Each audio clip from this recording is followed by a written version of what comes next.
अनुषा, रितिका और सुकन्या तीनों सगी बहनें थी। उनके माता पिता की मौत कुछ साल पहले हो गई थी।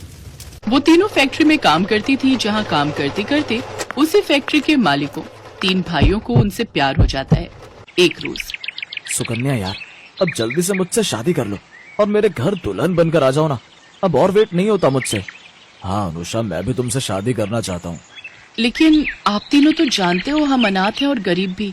क्या आपकी माँ और बहन हमें स्वीकार करेंगे?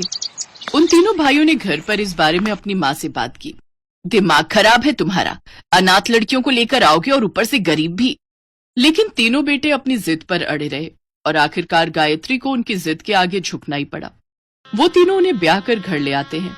उन तीनों बहनों ने अपनी माँ के सिले हुए वो लहंगे पहने थे जो कई साल पहले ही उनकी माँ ने उनकी शादी के लिए बनाकर रख दिए थे। फिर गृह प्रवेश के दौरान पड़ोसन गायत्री से, गायत्री, तेरी तीनों बहुएं ना बहुत ही सुंदर हैं, भले ही गरीब है, अनाथ है, एक एक जोड़े में ही आ गई हूँ। तो मेरे बेटे क्या किसी से कम है? भाग्य तो इन गरीब बहनों के खुले हैं मेरे बेटों से शादी करके। ऊपर से हमने इन तीनों से कोई दहेज भी नहीं लिया, बस एक एक जोड़ी इस शादी के लहंगे में आई है। और लाई क्या है अपने साथ? अच्छा बस भी कर, सारी जली कट्टी आज ही सुना देगी क्या? अरे आगे के लिए भी तो कुछ बचा कर रख। गायत्री अपनी बेटों की खातिर उन तीनों गरीब बहनों को अपनी बहू बनाकर ले तो आती है, लेकिन वो तीनों उसे फूटी आंख नहीं सुहाती। वो बेमन से उनका गृह प्रवेश करती है। फिर अंदर आते ही उनसे बोलती है, अब तुम तीनों बहुएं जल्दी से जाकर अपने कपड़े बदल लो।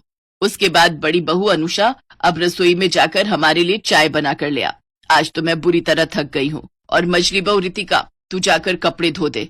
और सबसे छोटी, क्या नाम है तेरा? हाँ सुकन्या, तू जाकर घर की साफ सफाई कर ले।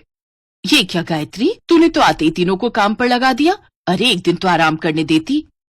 मासी बिल्कुल ठीक कह रही है। अरे वाह भैया, अभी तो भाभीयों ने घर में कदम ही रखा है, लेकिन आप तो आते ही इनके गुलाम बन गए। संजना, ये क्या तरीका है बड़ों से बात करने का? चुप करो तुम, ठीक ही तो कह रही है वो। तुम तो आते ही बीवियों के पल्लू से बंध गए। और क्यों न लूं मैं इनसे काम? कौन सा इनके मरे हुए माँ बाप ने ऊपर से मेरे लिए सोने चांदी का बैग भर के भेजा है जो इन महारानियों को आराम करने दूं? कोई जरूरत नहीं है हमदर्दी दिखाने की। और तुम यहाँ खड़े खड़े क्या सुन रही हो? जाओ, जो काम कहा है जाकर करो। तीनों बहुएं अपने अपने लहंगे उतार कर दूसरे कपड़े पहन लेती है और उन लहंगों को अलमारी में रख देती हैं। कुछ देर बाद अनुषा सबको चाय बनाकर देती है। वाह बहू, चाय तो अच्छी बना ली है। क्या खाक अच्छी बनी है? न ठीक से दूध डाला है न कढ़ने दी है। इससे अच्छी चाय तो मेरी संजना ही बना लेती है।